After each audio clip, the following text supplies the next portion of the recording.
to you by Barfoot and Thompson. On the show today, the fabulous Nichole Lewis is back to chat all things property and investment. Welcome to Property Matters.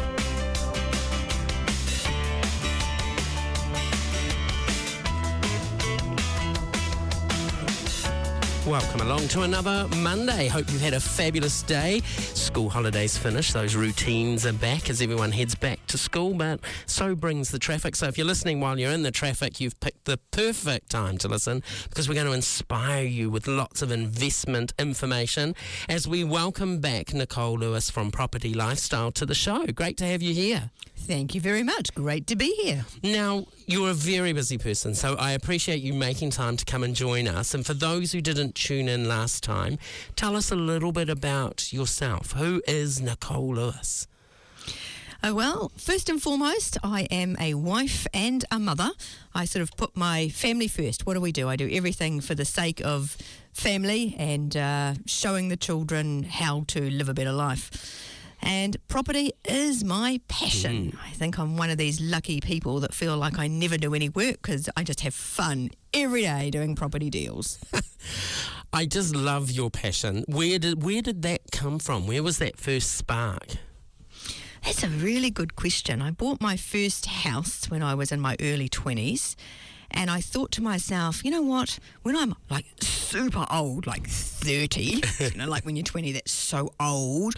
Of course, I want to be rich so that I can choose whether I want to work or retire or what I want to do. So I thought, how do you do that? I could either be a genius and start up a business, but I'm not. So therefore, property seemed to be the way that most millionaires made their money. I figured I could probably fuddle around and work that one out. Wow, and it's done you well through time? Well, it's definitely been up and down, but overall, yes, it has certainly led to an exceedingly good lifestyle. Nice. Why do you see property as the key to investment? I think probably two of the main reasons is that with property, you can actually make money with no money. So a lot of people don't realise that. You can buy property, sell property, do back-to-back deals with absolutely no money whatsoever. And in comparison to the other investment strategies, shares or commodities or things like that, property, of course, you can leverage. We can borrow the bulk of the money to buy a property from the bank, and then we can actually make money both in cash flow by having a portfolio with rent coming in, and equity, in other words, money on paper, by having the property go up in value over time or using somebody else's money. Ooh, we're going to unpack that. So, look, last time we met, we talked about your book, Property Quadrants. So, before we move on to the new things, I know how many people really loved reading this book, so I want to unpack that first. What was Property Quadrants all about, and can you walk us through those quadrants, which kind of answers how you got that investment in that first place? Absolutely. So property quadrants came from my trial and error. I did property the hard way. I had no idea what I was doing. I did a lot of things right and I did a lot of things wrong. And property quadrants was the sum total of what I did right and what I did wrong. And it basically puts property into 4 separate quadrants. So quadrant 1 is our family home. So in New Zealand, it's our Kiwi way. We want to get our family home, and it's an emotional purchase. We want to live in a certain area or a certain street, want a certain type of house. Right down, come home from work, we want to relax, we want to enjoy ourselves, we want to feel good about ourselves, we want to have friends and family around. So it's an emotional purchase.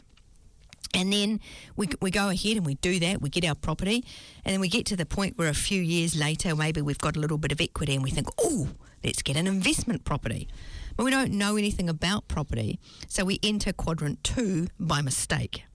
And we accidentally make ourselves cash poor and become struggling landlords because we go and we buy a property using that same emotional criteria that we did for our first house, and we buy something almost as nice and almost as good a location that we think our tenants will like.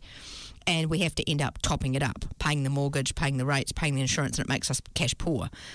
So quadrant 2 is actually when, it should come much later, in your property journey when you want to buy a holiday home, or your kids are off to university and you want to buy a property where they can stay in with a few of their mates, or you want to buy a overseas property to holiday in, or you want to buy something that you think is going to have high capital growth, but it's going to cost you money. All of those cost you money, so it should come much later, after you've built up your cash flow from quadrant 4.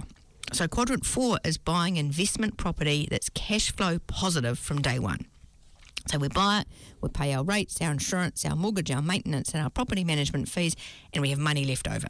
To start with, it might be $1 a week, but we've got money left. So there's no stress. We're giving ourselves a firm security and a good start. And then quadrant 3 is the active income property, which most people dismiss. They think it's not for them, but actually anyone can do it, and that's where you use property to make money. So you do a property flip, or you do a subdivision, or you do a development, or you do something really, really simple like property find. You go and find a property for an investor. So that's, in a nutshell, the 4 quadrants, and really what we should be doing each time we buy a property. I was having a conversation with one of my mentoring clients before I came here, and he's umming and ahhing over whether he buys this property or that one. I said, which quadrant are you in? Do you want cash flow? Are we in quadrant 4? In that case, look at the spreadsheet. Does that give us cash flow? Or are you in quadrant 2 and you're trying to buy for capital gain? In that case, does that give us capital gain? And once we ascertain what we want, then we can apply the right formula to make the right choice and add to our portfolio to strengthen it rather than weaken it. Do you find everyone goes for quadrant 1 first and gets that family home ticked off? They want to. They certainly attempt to, but it's getting more difficult these days. Especially in the bigger cities. Absolutely. Yeah, if that's where their dream home is. I guess that was one of my quick follow-up questions was, should we be investing in our bigger cities, or is there money to be made out of town in some of these smaller, more rural towns, or not really? No, good question. Brilliant question. In fact, we are finding currently right now, we are finding 90% of our cash flow properties out of Auckland. Interesting. Yeah, Auckland, it's too hard to make them cash positive unless you've got a big deposit. Okay. And even then, for an investment property, you've got to ask yourself, what's the best use of your money? Massive deposit in Auckland, or buy 2 properties outside of Auckland. Get yourself on that ladder. Correct. Yeah. What was the feedback from the book? It actually blew my mind, to be honest. I mean, I wrote this book and I didn't really know what I was going to do with it. And then it got published, and it got published by an American publisher, and it hit number 1 in America, Canada, Australia, and Germany. Wow. And I was like, how the heck did it do that? And then, of course, we had it printed, it came to New Zealand, and now it's in all the shops. It's also on Audible. I recorded it myself, and because I like to listen. Yeah. So I recorded it to myself, put it on Audible, and every month I get some feedback from some readers who just say, thank you very much for writing the book. I've learnt it's inspired, it's changed my life, and I love it. I love I can help people, because the book tells you how to do things, and a lot of books don't. It's, as you say, a real practical book. Correct. For someone wanting to sort of get on the investment train, or who's already on it and needs to, I guess, streamline it, tidy it up, etc. Who did you aim the book at when you wrote it? When you first wrote it, who did you think would pick this up? I aimed it really at property investors, or people looking at getting into investing, because what I discovered is that probably like 98% of property investors I knew all invested wrong. We all went straight into quadrant 2 and made ourselves cash poor. Yeah. And then we got stuck and we struggled. And it took me years to figure out quadrant 4. I didn't even realise. I found it by mistake. And so then I started talking to my investor friends, and oh really? Oh yeah, that's a good, we should do that. I got it wrong too. So I thought, okay, that's where it's really good to draw the line in the sand and work out what you're buying from the outset.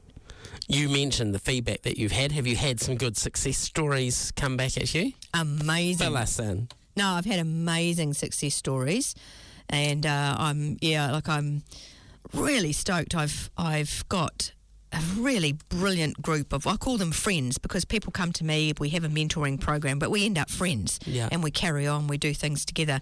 And I've actually written a second book, and I've used some of those clients' stories in the second book. And they have just achieved such amazing results. Were they people who didn't think that this was achievable? Because that's how I read your book, is suddenly it becomes achievable. Yeah. And was that sort of part of the success for those people, or are they? Do you have to have an investment mindset to invest? Oh, look, to invest you have to have a driven and determined mindset. So Jesse is one of my clients that's in my new book, and he's a remarkable young man.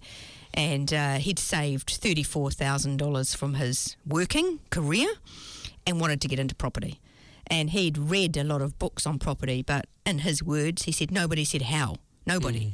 And then he goes, I was in Whitcoulls and I saw property quadrants, picked it off the shelf, thumbed through it and suddenly thought, oh my goodness, here's the how. Bought the book and never looked back. And he's got his own property now. He's a landlord now. And I mean, in his words, it's things he never thought would ever be possible. That's so cool. Last week we had Tāpiri Hewitt on talking about sort of the financial side of mortgages, etc., and a lot around sort of first home buyers and KiwiSaver.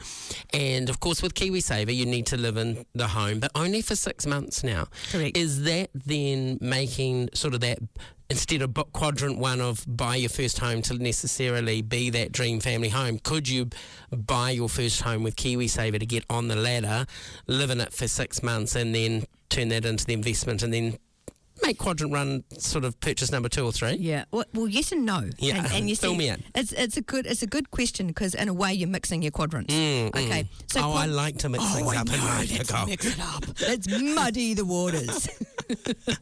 So quadrant one's emotional. Right. So to start with, very good point number one, we all want the dream home right out the bat. And if I look at all the things I've gone wrong, I've tried to do too much too quick. Right. So really we need a stepping stone house. And so should we then pull out our KiwiSaver, rent it, and then buy something else? And the answer is sort of. Because if you look at the criteria for quadrant 4, it's quite different. Like you want to buy a property that's got multiple incomes. Right. And you won't be able to achieve that when you buy your first home. So therefore, if you buy your first home, rent it out, you're actually moving into quadrant 2. It won't be cash flow positive for you, so you'll still have to top it up. So, that's why I say sort of. Do I think it's a good idea to get your KiwiSaver and get on the property ladder? Yes, I do. But also what people never even consider is using quadrant 3 to get on the property ladder. Explain that. So you sort of think, right, why don't I just go and do a property deal? Right. Like I go, okay, most people have heard of a flip, doing a renovation, buy something, renovate it, sell it. That's probably like the easiest way to make 50 to 100,000. But that's kind of level 2 of no money deals. Level 1 is just simply finding a property. So you'd go and you'd join a property investment group and you'd say, right, who wants me to look for a property for them? And you go and find something. No, not a first home buyer. You can't look for a first home buyer because it's emotional. Yeah. Right? You've got to look for a property investor based on the numbers. You go and you find something, and it takes time to search. And then they'll pay you. They'll pay you anywhere between 5 and 20,000 to find a property. So if you need 100,000, you go find 5 or 6 of those. Good money on the side. There's your deposit. Exactly right. So how would you use the KiwiSaver for people looking at that as an option? Is that very much then your live-in situation? Well, I think you can use your KiwiSaver. What I would probably tend to do, now, in an ideal world, you'd buy at the bottom of the market, where we are now, currently. Yeah. So you go, you draw out your KiwiSaver, you buy what you can afford. You live in it for the period of time, and then most probably what I would do is sell it and buy a proper quadrant 4. Right. So you've got and you'd have to watch the bright line rules. Like you've got one rule with KiwiSaver, you can live in it for 6 months. But the bright line rule, unless it's changed, you have to live in it for a year. So I'd watch that because I wouldn't want to be paying tax. Yeah. And now's a great time. You're at the bottom of the market. You buy that and then I'd sell it and then I'd buy an actual quadrant 4, being a multi-income, that is going to be cash flow positive. And then you've got to this is where it's a dance, and this is what I say, you muddy the waters quite nicely because you've got your emotional, but I want my family home. Of course we do. So what we've got to work out is what's the fastest and easiest way to get there. Is it through property or saving from our job? Okay. Now, you've mentioned that you've started to write, or you've completed your next book, and that's due out in the new year. So we will chat more in depth next year, but can you give us a little bit of a sneak peek? What is the book number 2 all about? Absolutely. So it's the second book in the Property Quadrants series, which it's called No Money Deals, and the byline is How to Buy Property When You're Stuck for Cash. Because basically, whether you're buying your first home or your 101st home, at some point we run out of cash. The bank says, no, we're helping you by not letting you take any more risk. And so it was like, well, what do we do? You're spoiling my fun. Exactly. Yeah. Exactly. So how do we carry on in property when we're stuck for cash? That's what that book is all about. And its top tip in the book? Whoa, what is it? Whoa, I've got a couple of this, about 5 spring to mind all plenty at of once. time. But the top tip in the book is just to keep moving forward, keep going. Like when you listen to the stories from my clients that are in the book, the theme that comes through from all of them is, I didn't think it was possible, but I just kept going anyway. So I did a deal. I was in Tahiti earlier this year and I was finishing the book. And I just finished writing Ryan's story in the book and I was proofreading it and it got hot in Tahiti and I jumped in the pool. And I thought, man, that story inspired me. Like he bought this property, he had no idea how he was going to pay for it, how the deal was coming together. But he says, you just keep going, keep going. And I was looking at a property deal before I went away and I thought, I haven't got enough money for it either. I was like, And then I thought to myself, keep going. So I did. I kept going. And I got out of the pool. I rang the real estate agent. I made the offer and I got the property deal together. And it all worked. It all went through. It was a quadrant 3 for me. Made me a nice, tidy sum of money that we could then go and pay for our European holiday on. But that came from the top tip. Just keep going because you never know. If you don't give it a go, you definitely won't win. But if you do give it a go, chances are you probably will win if you've got the right group of people to encourage you. That's the other key. Yeah, talk to me more about that because that's something that you do, don't you, as your mentoring program? Yeah. Well, you think about it. If we think about getting into property, what do? We talk to the people we know, potentially our family, potentially our colleagues at work. If they are not into property, they will say, don't do that. Oh, that's mortgage rates, yes. Yeah, all sorts of problems. Oh, you'll lose all your life. And so we get put off. So what I say is talk to the people who have what you want. So go and ask a successful property investor about how they built their portfolio. Go and ask a successful property trader about how they flip property well. Go and ask a successful developer about the keys to doing developments. Because what you'll discover, the property people are amazing. There's no BS with them. They tell you the truth. They genuinely like to help. They've got no agenda. They also don't want to see other people go through the pitfalls that perhaps they've done. Yeah, exactly. Property people are fabulous. Yeah. And so, then you'll find you'll get the real answers, not the people who have no idea. And not only that, they'll want to help you. And when you're in those circles, you come away and motivated and inspired. And also, you have people fill in your gaps in your knowledge. I mean, there's 3 things you need for property: time, money, and knowledge, right? And you can do property with all of those things or none of them if you partner with the other people that have what you don't have. You've said a few times today about being cash flow positive. Can you explain that in layman terms for someone listening? What is the key to buying the right investment property as cash flow positive? Good question. So when we buy our family home, quadrant 1, of course, we buy the house and then every month we've got to pay our mortgage, then we've got to pay our rates, then we've got to pay our insurance, and then luckily with our own home, if something goes wrong, we can just stick a bucket under the roof to catch the leak if we can't quite afford to fix it. But when we buy a rental property, we can then suddenly have a whole lot of cash going out on a second property if we've got to pay extra mortgage insurance rates, and then we can't say to the tenant, here's a bucket. Yeah. We have to actually pay for repairs, and they always come when we haven't got the money. Yeah. So cash flow positive is specifically looking for a property which, as I said, is multi-income. So, for example, I own several blocks of units. So I like a block of 3 units, 3 2-bedroom units.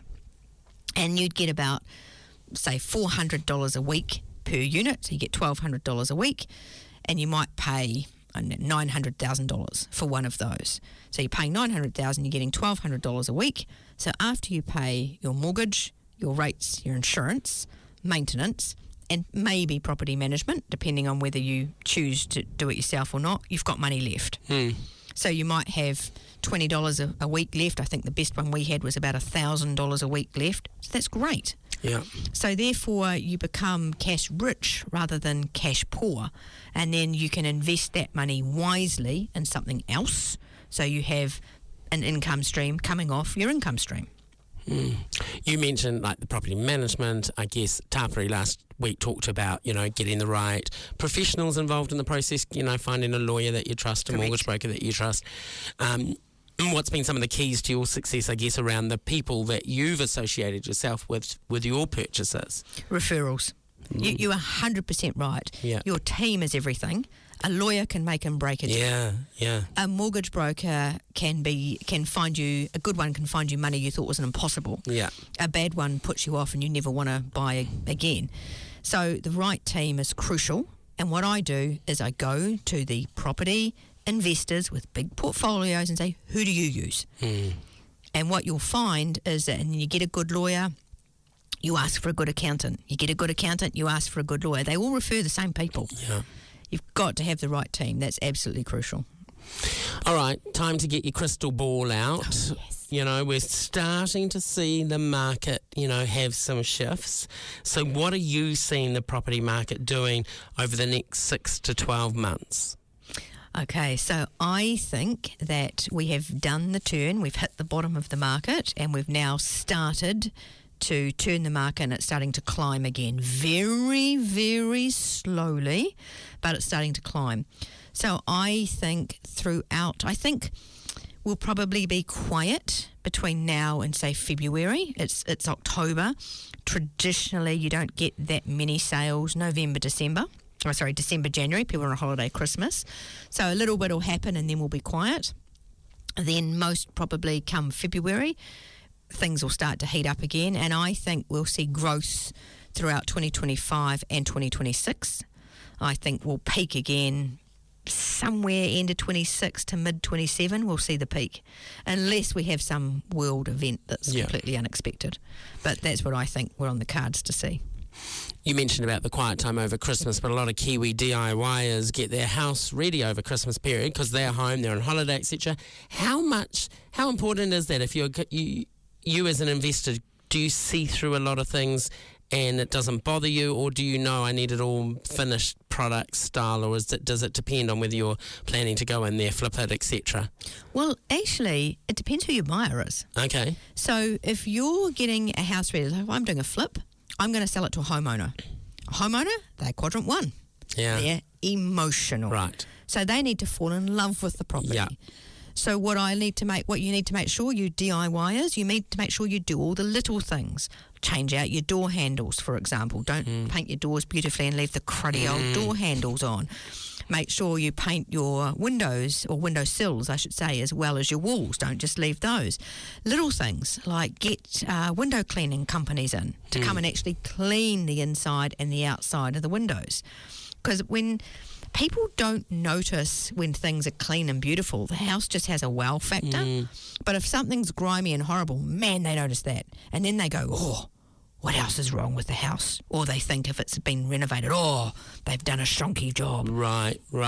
So the small details, if the house is empty, stage it. Staging is worth its weight in gold, because a home buyer can't imagine it. And an empty room always looks smaller. True. Selling that quadrant 1 emotional house that we're all attached to, if you later decide that could become an investment and put tenants in, should you or should you sell it? And the reason why I ask it, I always remember being a property manager, this one house, excuse me, and I can remember it clear as anything. And they wanted to turn their family home into an investment property and have it rented. And they took me up to the front door, and by the time I'd got from the letterbox to the front door, they'd already told me 3 stories about growing up in this house. So the warning bells was going off for me because they had emotional attachment. Opened the door, and it still had plastic over the carpet. The kitchen was that bright yellow orange from the 70s, 60s, 70s. Like, I almost felt like I'd gone into a museum house. It was so immaculately cared for. And I can remember saying to the owner, I hadn't even stepped like 3 more steps in, and I said, look, the first thing I'm going to tell you to do is sell it. You need to sell this because you are so emotionally attached. You've told so many stories. I can tell you now that tenant moving in doesn't have that attachment, and that plastic's going to get ripped by the moving company because they're not careful like you. They're going to struggle with the bright yellow and bright orange kitchen because it is a thing of the past. And I remember them being so almost offended at this. And of course, what happened? They insisted, and a tenant moved in, and the plastic got ripped, and they literally said, you were so right, we should have sold this, because all our stories are in here. Do you agree that when that time comes, you're better to sell it rather than turn that and then use the money to purchase other investment properties? I totally agree, because it's a separate quadrant. Yeah. You know, and each quadrant's got totally different thinking. You've got to let go of your old house and put your emotions into your new house and create new memories. And if you want to therefore start an investment portfolio, you need to buy a property where your money is working for you. Yeah. And it's not emotional, it's all about the numbers. How do apartments stack up in an investment situation? Are they, because, you know, to the naked eye, you can pick up an apartment at half the price of a house in Auckland, but of course you run the risk of what other body corp rules and costs and things are involved. What do you see them as? Are they useful? No. I mean, sorry. I mean, all these people are going to go right and go, look, I've bought apartments. It's your experience. I've bought apartments, and the numbers look fantastic, especially if you put it in a holiday letting pool or you Airbnb it. But the numbers on a spreadsheet do not equal reality. Couple of reasons, like you mentioned, the body corporate. So, first of all, when the building's relatively new, the body corporate's relatively low, but as that building gets older, it gets higher. You've also got a massive risk. I know of people that have had to sell, they've lost their house because the body corporates had to reclad, or they've had to refire rate, or they've had to upgrade their sprinkler system or their elevator system because a new fire safety comes out, and it's an extra however many 100,000 that gets split between the owners, and if you can't afford it, you have to sell. And also the numbers, that you just don't get enough rent to cover your mortgage, your body corporate, your maintenance, your property management. It doesn't work. And they don't appreciate as well as house and land. Right. So, you know, I'm all about get on the ladder. Yeah. But I'm thinking correct. Yeah. And if you've got a limited budget, an apartment is an option. But I bought a little two-bedroom units down the South Island for under $400,000, bringing in $750 a week. It's a far better investment. It's hard to find, but they're there if you know what to look for. Yeah, and regularly looking. Correct. Because those ones go really quick. But because people like you are looking. Absolutely. But now you can see why you can make some money in Quadrant 3 as a property finder. Because people will I pay my finders $20,000 if they bring me a great property. Wow. Because it's worth it. So you can make good money there. Brilliant. Stephen will be signing up to his part-time job after this show. I'll go on for finding. Should you buy a property for capital gain for cash flow? Yes. So capital gain and cash flow are two different things. Most of the time, a capital gain property does not have cash flow. It's negative. So it's a Quadrant 2. So I would say 25% of your property portfolio can be in Quadrant 2, 75% in Quadrant 4. But you want to buy your capital gain property after you've got your cash flow coming in from Quadrant 4, so that can pay the mortgage for you. So you're not having to dip into your wages. Right. We talked earlier, we mentioned the word flipping. I meant to come back to that. So for anyone listening who doesn't understand, what is flipping? So flipping is when you buy a house, you renovate it and you sell it. Okay, and that's another huge topic, because some people will be, oh, I'm a handyman, a builder, a plumber, or whatever. I'll buy it and live in it and do it myself. So, in the book, in Property Quadrants, I talk about this. I've got a scenario where Pete does exactly that. I'm going to go and do it all myself, and I lay out the numbers, and his hourly rate works out to, I forget what it is now. It's like something like 70 cents an hour or something, versus I'm not handy at all. I got no idea how to screw in a screw. Well, maybe not that useless, but pretty close. I have a full team that does it all for me. We'll turn a house around within 3 weeks. So you turn it around within 3 weeks, and it's sold within another, say, 3 weeks, settles within 3 weeks. So 3 months, settlement to settlement, make about 70 to 100,000. My hourly rate's about $4,000 an hour, because I spend about 5 hours on site. So how do I use my time? I go look for the next one.